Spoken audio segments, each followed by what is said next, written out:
And so, also, there are so many stereotypes that come from anti-sentimental feelings toward Islamic people, and some aren't even stereotypes. Like, for instance, I was flying to Washington, D.C. by myself. Or no, I was flying from D.C. to Nashville, and there was a man behind me, and I think that he was a Muslim. Well, he had a Quran in his hand. And we were in line trying to go through TSA. And so I went through and got my stuff, and I sat waiting for the rest of the group that I was with to get ready to board a plane. And they were just giving him the hardest time trying to go through security.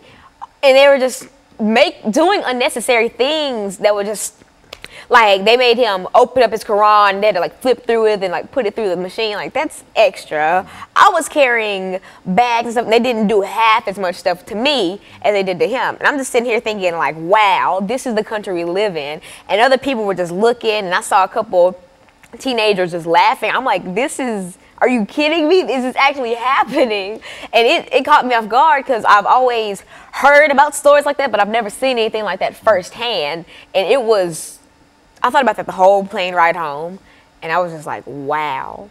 And so we see things like this. And for instance, we see things like this and we don't ever take a stand. Now, there are some brave souls who do, but for the most part, people don't. And another thing that really, really irritates me, people are always talking about ISIS, which is a terrorist group that needs to be stopped ASAP. The biggest thing that irks me is people who think that all followers of Islam are part of ISIS. That is not what's going on at all. That's like saying all people who listen to hip hop are drug dealers, or all people who listen to soul are hippies. You can't judge an entire race or group or party by one thought. Like, I grew up in a Democratic household, but I can tell you that not all Democrats hate gays or whatever. And I can tell you that not all Democrats hate Republicans. It's just, I hate stereotypes like that. And I hate when people try to classify large groups by one thing that just so happens to be popular among that group of people. Like, yes, a lot of people in the world like fried chicken. Yes, a lot of black people like fried chicken. Not all black people like fried chicken, and I wish people would get that through their heads. Well, Lana, when you see people thinking in terms of animosity toward these various groups, we've got about 2 minutes in this segment. When you see people thinking about the animosity toward various groups, to put it within the African-American context, and you think in terms of slavery, the Civil War, and then the 13th, 14th, and 15th Amendment, are you contending, or are you saying that all of these groups, no matter what group they might, what religion they might belong to, have the same constitutional and civil rights liberties? Is that what we're saying here? Everybody deserves a chance at life. Everybody deserves a chance to be able to walk through TSA without being double-checked just because of the traditional dress that they're wearing. Everyone deserves a chance to be able to walk freely down the street without being called ISIS. Every black woman deserves the right to walk down the street without being called I don't know if I can say that on TV. No, I'm not going to. And every white person deserves not to be able to be labeled as, every white Southern person deserves not to be able to be called KKK or say some stupid stereotype like they date their cousins or something. Because, I mean, sure, that may have happened in the South, but you can't classify a whole group of people by that one thing. And that's my biggest issue. And I wish that there were more groups that were fighting for the rights of the minorities that people kind of sweep under the rug. Like, for instance, for black people, they have the NAACP, which is the National Association for the Advancement of Colored People. And they fight for our rights, but how many groups do you see?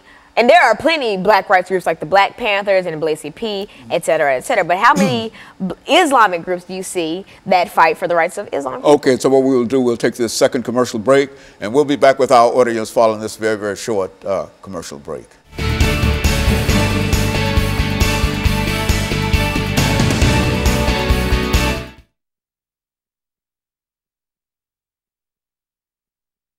Impact tariffs.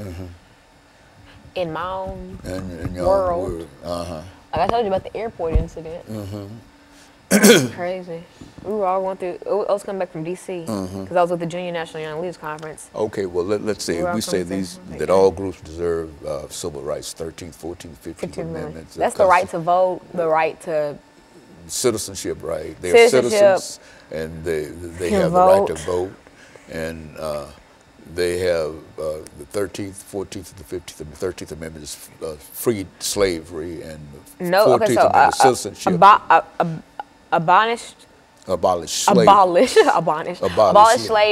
gave us the right to vote and the right to citizenship. That's right, and so everybody deserves.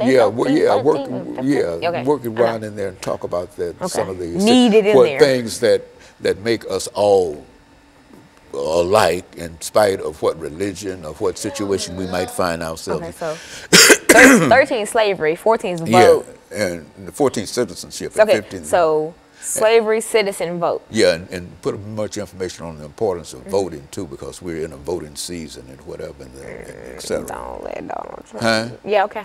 You know, just that's what I'm talk about, the basic constitutional rights that people have. The 13th Amendment black folks had because they were slaves. In the 14th Amendment they became citizens, and the 15th Amendment allowed them the right to vote. And now when we talk about voting, this is where it's needed. People like people in your situation and